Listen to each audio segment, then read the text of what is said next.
Um aperto de liquidez que ninguém pode financiar ninguém. Então, o comércio não tem como financiar os clientes, a indústria não consegue mais se financiar com os fornecedores, a indústria não financia o comércio, então toda a cadeia produtiva fica travada por conta de crédito.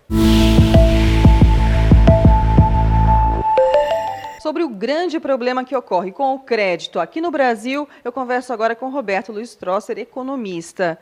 Em que ponto o problema de oferta de crédito pode nos prejudicar aqui no Brasil? Está nos prejudicando muito. Por um lado, a arrecadação tributária. Um grande problema do governo federal é o déficit fiscal. Boa parte do déficit se explica por queda de arrecadação e muito disso também pode ser explicado por conta que, como as taxas de crédito estão muito mais caras do que as de atrasar impostos, os cidadãos, os contribuintes estão escolhendo, optando por atrasar impostos ao invés de se endividar mais.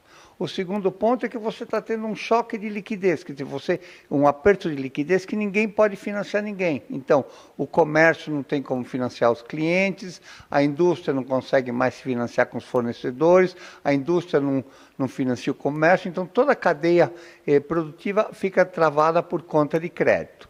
O segundo ponto é a inadimplência. A inadimplência sobe, muitas pessoas, hoje você tem 59 milhões de pessoas do universo de 142 milhões de CPFs e 4 milhões de empresas sobre um universo de 8 milhões, tem anotações no Serasa.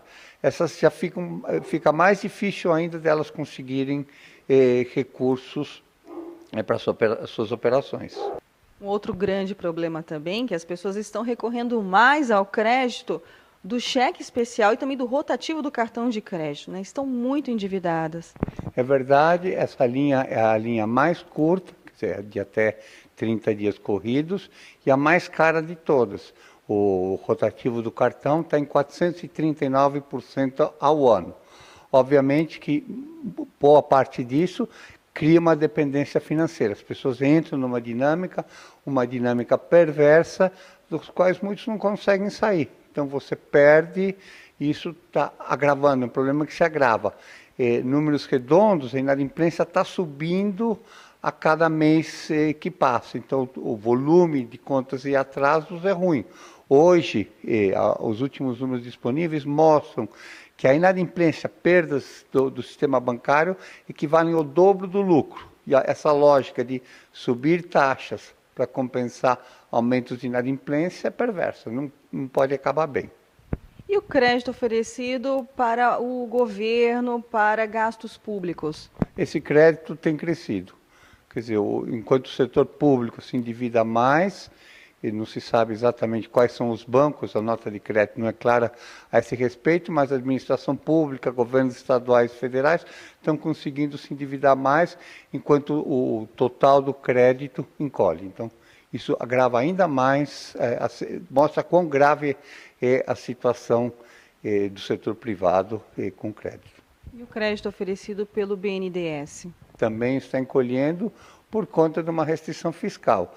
Eles estão repetindo o mesmo erro que foi cometido no início dos anos 70. Na época, você tinha uma restrição fiscal, que o governo não podia gastar mais do que arrecada, como nenhum governo deveria. Então, o que eles faziam? Tinha um orçamento monetário, a inflação estava 100%, depois 200% ao ano, e o governo oferecia créditos a 10%, 15%, 20% ao ano. Quer dizer, na prática, era um subsídio que toda a sociedade pagava.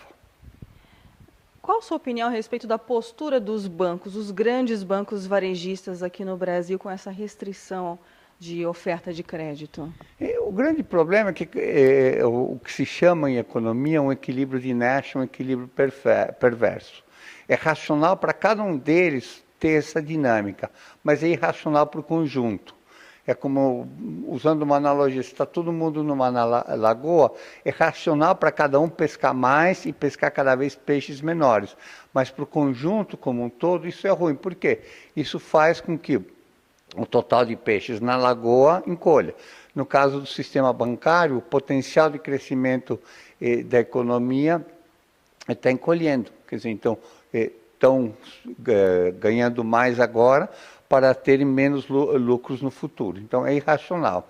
E mais grave ainda é que não se faz nada para mudar isso. Continua a ser do mesmo jeito, como se fosse na lagoa.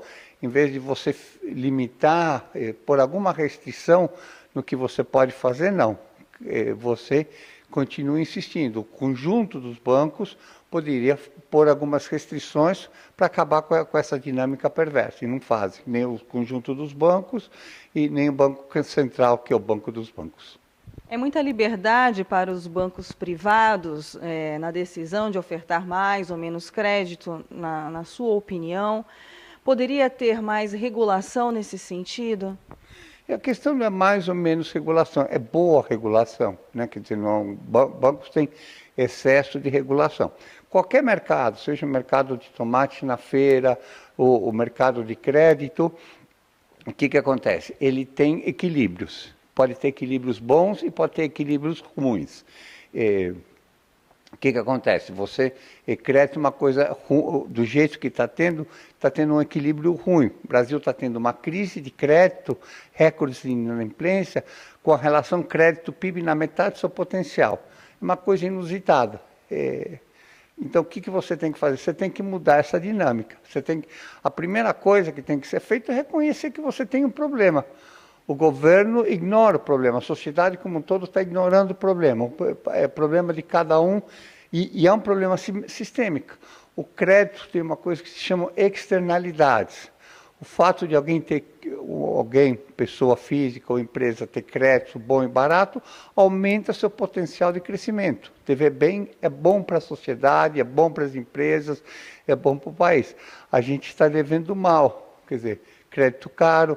Mais de 2/3 das concessões são, na pessoa física, são para cheque especial e rotativo, taxas de juros altos, há pouca transparência em alguns aspectos na nota do Banco Central, você poderia ter mais transparência, algumas informações foram até retiradas da nota. Então a gente está com assim, o que eu descrevo, assim, a melhor forma, eu falo que é Gathering Storm. Gathering Storm. Foi um livro que o Churchill escreveu na década de 30, The Gathering Storm, é a tormenta de informação. Quando ele alertava sobre os riscos do nazismo, o que podia ocorrer em toda a Europa. E ninguém deu bola para ele até que a guerra estourou, aí todos lembraram, temos que fazer alguma coisa. A gente podia fazer alguma coisa antes, para não acabar como acabou os Estados Unidos, ou para não ter uma recessão demorada. O Brasil já está sofrendo muito, consertar o crédito faria muita diferença no resto da economia. Uma medida envolvendo os compulsórios poderia ser uma alternativa? Essa é uma medida simples, depende de uma canetada do Banco Central. Você tem quase 400 bilhões de reais, mais ou menos em números redondos, é metade do crédito livre, congelados no Banco Central. Quer dizer, não tem dinheiro para emprestar, o país não tem liquidez e tem esse dinheiro congelado lá nos cofres do Banco Central. Não existe racionalidade nenhuma nisso. Como é que você avalia o diálogo entre os banqueiros e o governo? Bom, sempre que há críticas, não se pode criticar o governo. Os bancos dependem muito do governo. Então não podem criticar.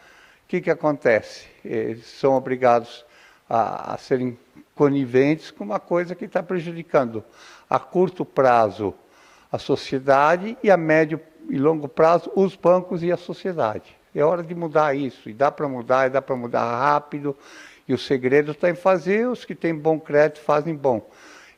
Só para ilustrar o ponto, no Chile, a taxa de juros do crédito é 1/5 da taxa de juros do Brasil, e os bancos têm a mesma rentabilidade lá que aqui, e tem entre os bancos grandes, HSBC, Banco do Brasil e Itaú, e Santander operam lá e operam aqui. Por que se eles conseguem lá com taxas mais baixas, não onde conseguir o mesmo aqui?